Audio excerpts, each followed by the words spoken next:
आपका स्वागत है और मैं हूं मोहम्मद कमर खान। खबरों का सिलसिला आगे बढ़ाएंगे, लेकिन उससे पहले बड़ी खबर आ रही है बागपत से, जहां पेट्रोल के टैंकर में आग लग गई है। कार और टैंकर की भिड़ंत के बाद ये आग लगी है। 2 किलोमीटर दूर तक जो है 2 किलोमीटर दूर की इस दायरे में जो है यातायात को रोक दिया गया है। इस वक्त की यह खबर आ रही है बागपत से, उत्तर प्रदेश के बागपत से। यह खबर है जहां पेट्रोल से भरे टैंकर में आग लग गई है।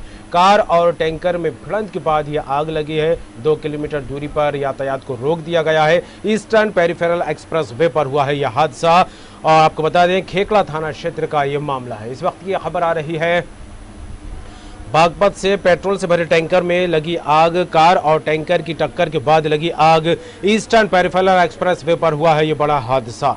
2 किलोमीटर दूर रोका गया है यातायात। आग पर काबू पाने का प्रयास लगातार जारी है। खेकड़ा थाना क्षेत्र का यह मामला है। जो खबर आ रही है बागपत से, इस वक्त की बड़ी खबर है। आपको बता दें पेट्रोल से भरे टैंकर में आग लग गई है। इस वक्त की यह खबर आ रही है। कार और टैंकर की टक्कर के बाद लगी आग। ईस्टर्न पेरिफेरल एक्सप्रेस वे पर हुआ है यह हादसा। 2 किलोमीटर की दूरी पर यातायात को रोक दिया गया है। इस वक्त की यह खबर आ रही है। आग पर काबू पाने का प्रयास लगातार जारी है।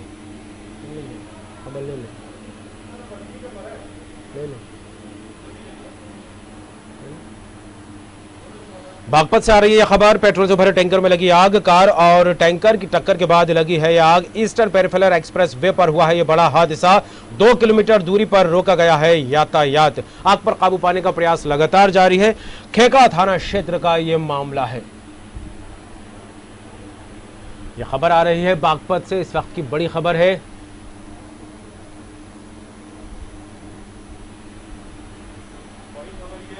तारीखों का ऐलान हो गया है। हाँ, इसमें जाकर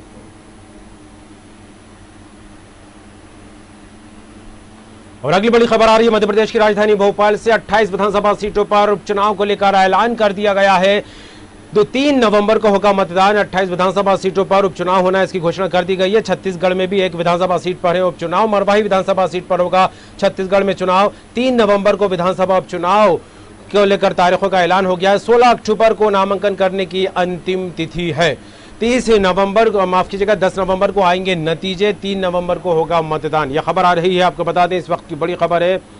मध्य प्रदेश में उपचुनाव की तारीखों का ऐलान हो गया है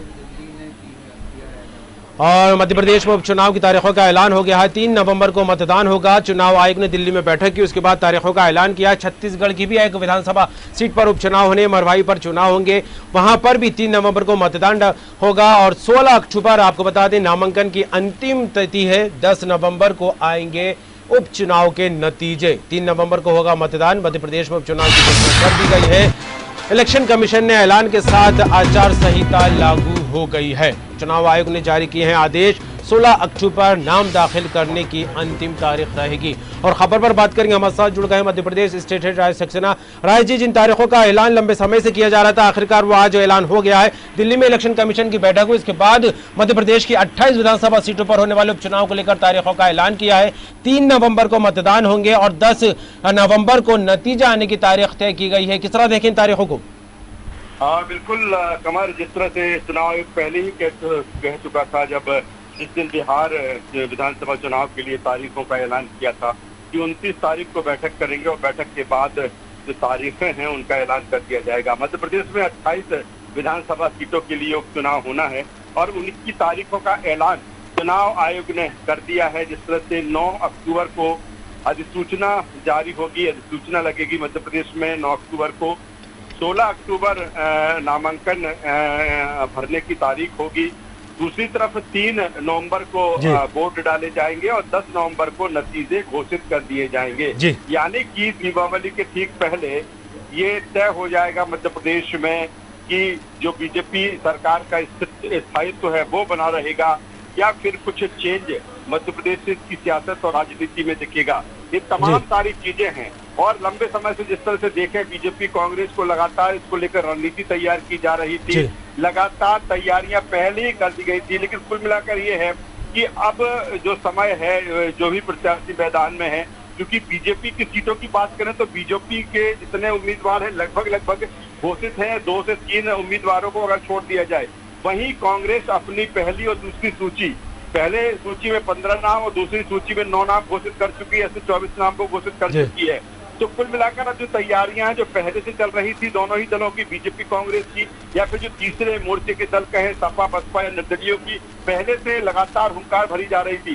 और अब जब चुनाव की रणभेरी बज चुकी है मध्य प्रदेश में, तो ये तैयारियां और तेज दिखेंगी, चाहे वो बीजेपी हो, चाहे कांग्रेस हो या फिर और अन्य दल हो, क्योंकि अब सामने आ चुका है कि 3 नवंबर को वोट डाले जाएंगे और 10 नवंबर को इस उपचुनाव के 28 सीटों के नतीजे आएंगे। तो अब बिल्कुल अब तय है कि पूरी तरीके से इन 28 सीटों पर मध्य प्रदेश में जो चुनावी रंग है, जो सियासी रंग है, अब उस तरफ पर कहीं न कहीं दिखने लगेगा। हालांकि अभी भी दिख रहा था, लेकिन अब यहाँ से तैयारियां बहुत तेजी से आगे बढ़ेंगी। बिल्कुल राज जी, इस बीच देखा जाए तो मध्य प्रदेश राज जी, मध्य प्रदेश की 28 सीटें हैं, तो छत्तीसगढ़ की 1 सीट पर उपचुनाव होने हैं, तो वहीं उत्तर प्रदेश की 8 सीटों पर भी विधानसभा के उपचुनाव होने। तो ऐसे में क्या लगता है, तीनों की राज्यों की तारीखें एक ही तारीख पर मतदान किया जाएगा और अब आचार संहिता का आदेश भी हो गया, आचार संहिता भी लागू हो गई है, ऐसे में क्या माहौल बनता दिखाई देगा? अब बिल्कुल कमर, जैसे ही चुनाव आयोग तारीखों का ऐलान करता है चुनाव का, तो फिर आचार संहिता प्रभावी उस दिन से हो जाती है। अगर जिस तरह से आपने जिक्र किया, उत्तर प्रदेश की जो सीटें हैं जहाँ पर उपचुनाव होना है, या छत्तीसगढ़ की 1 सीट है मरवाई जहाँ पर उपचुनाव होना है, मध्य प्रदेश की 28 सीटें हैं जहाँ पर उपचुनाव होना है। इसके अलावा देश में 65 ऐसी सीटें हैं जहां पर विधानसभा का उपचुनाव होना है, लोकसभा की 1 सीट पर उपचुनाव होना है। तो अब यहाँ पर जहां पर एक चुनाव है वो अधिसूचना जारी हो जाएगी वहां पर, और आदर्श आचार संहिता लागू हो जाएगी तत्काल प्रभाव से। और दूसरी तरफ 9 तारीख से अधिसूचना जिस तरह से जारी अक्टूबर से होगी, तो कुल मिलाकर यही है कि अब चुनावी रंग जो है वो साफ तौर पर सीटों पर दिखने लगेगा, चाहे कोई भी दल हो, पूरी जोर आजमाइश दिखेगी। वो तमाम तरह के वादे, दावे, आरोप प्रत्यारोप जो लंबे समय से हम देख रहे थे, अगर मध्य प्रदेश की सियासत और राजनीति की बात करें तो मध्य प्रदेश का ऐसा चुनाव है, उपचुनाव भले ही है, लेकिन 28 सीटों पर ये हो रहा है। और सत्ता का जिसको हम MPPL कह रहे हैं, मध्य प्रदेश प्रीमियर लीग कह रहे हैं, निश्चित तौर पर जो लंबे समय से सियासी घटनाक्रम मध्य प्रदेश में रहा है और अब और आगे तेजी से बढ़ेगा। और ये तब तक बढ़ेगा जब तक कि 3 नवंबर को वोट नहीं डाल दिए जाते या 10 नवंबर को नतीजे नहीं आ जाते। तो दीपावली के ठीक पहले देखना होगा कि दीपावली कहां पर दिखेगी, क्या बीजेपी सरकार का स्थायित्व बरकरार रहेगा या कांग्रेस कोई अच्छा गेन यहां पर कर पाएगी, अच्छा परफॉर्मेंस कर पाएगी, ये भी देखने वाली बात होगी। चलिए, बिल्कुल अब देखने वाली बात होगी। तारीखों का ऐलान हो गया, आचार संहिता लागू हो गई है, अब और ज्यादा दमखम पार्टियों में देखने को मिलेगा। तमाम बात के लिए आपका शुक्रिया राज।